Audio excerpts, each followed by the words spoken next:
देश में supreme court के प्रति लोगों का भरोसा कितना है, इसे वक्फ संशोधन बिल 2025 को लेकर दिए गए उसके फैसले से समझा जा सकता है। और समझ लीजिए कि सुप्रीम कोर्ट ने इस बिल को लेकर जो फैसला सुनाया उससे अब आगे विवाद की गुंजाइश तो नहीं होनी चाहिए। लेकिन कहते हैं ना कि लोग हैं, लोगों का क्या कहना। खैर, chief justice of India BR Gavai और जस्टिस ऑगस्टिन जॉर्ज मसीह की बेंच ने कहा कि हम पूरे वक्फ कानून पर रोक नहीं लगा रहे, बल्कि नए कानून के कुछ प्रावधानों पर रोक लगा रहे हैं। CJI ने कहा कि सिर्फ रेयरेस्ट ऑफ द रेयर स्थिति में ही पूरे कानून पर रोक लगाई जा सकती है और यहाँ पूरे कानून पर रोक लगाने का कोई आधार नहीं बनता, लेकिन कुछ धाराओं को संरक्षण की जरूरत है। सुप्रीम कोर्ट ने वक्फ संशोधन अधिनियम 2025 को पूरी तरह से रद्द करने से इनकार किया, लेकिन इसके कुछ प्रावधानों पर सुप्रीम कोर्ट ने रोक लगाई है। मसलन इस कानून की धारा 3R, 2C, 3C और 23 पर रोक लगाने का आदेश पारित किया है। धारा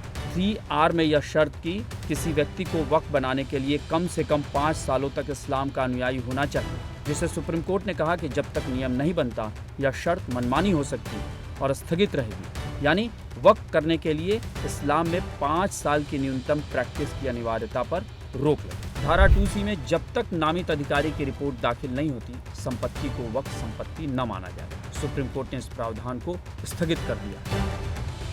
धारा 3C, कलेक्टर को संपत्ति अधिकार तय करने का अधिकार देना शक्तियों के पृथक्करण का उल्लंघन है। कोर्ट का कहना है कि कलेक्टर को नागरिकों के व्यक्तिगत अधिकारों का न्याय करने की अनुमति नहीं दी जा सकती। जब तक ट्रिब्यूनल की तरफ से निर्णय नहीं हो जाता, तब तक किसी भी पक्ष के विरुद्ध किसी तीसरे पक्ष के अधिकार का सृजन नहीं किया जा सकता। इसी तरह धारा 23, जहां गैर मुस्लिम सदस्यों की सीमा की बात है, सुप्रीम कोर्ट ने कहा कि वक्फ बोर्ड में 3 से अधिक गैर मुस्लिम सदस्य नहीं होंगे और कुल संख्या 4 से अधिक नहीं हो सकती। और जहां तक संभव हो सके वक्फ बोर्ड का CEO मुस्लिम हो, यानी बोर्ड के कुल 11 सदस्यों में से 3 से ज़्यादा गैर मुस्लिम सदस्य नहीं होंगे।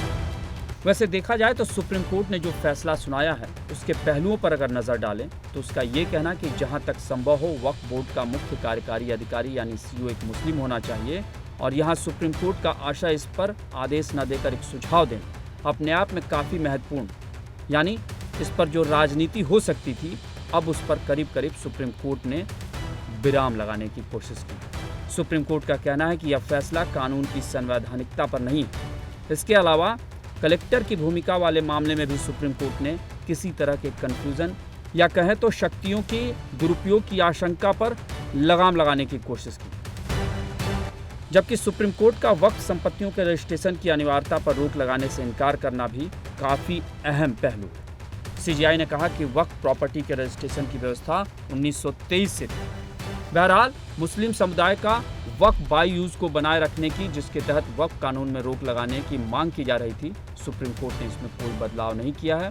बहरहाल सुप्रीम कोर्ट में चुनौती देने वाले याचिकाकर्ताओं की ओर से वरिष्ठ वकील कपिल सिब्बल का ये तर्क कि यह अधिनियम वक्फ संपत्तियों की प्रकृति और उनके प्रबंधन के सिद्धांतों से खिलवाड़ करता है, जबकि केंद्र सरकार की ओर से पेश सॉलिसिटर जनरल तुषार मेहता का ये कहना था कि वक्फ एक धर्मनिरपेक्ष अवधारणा है और इस पर रोक नहीं लगाई जा सकती, क्योंकि संसद की तरफ से पारित किसी भी कानून को संवैधानिक वैधता की धारणा का लाभ प्राप्त होता है।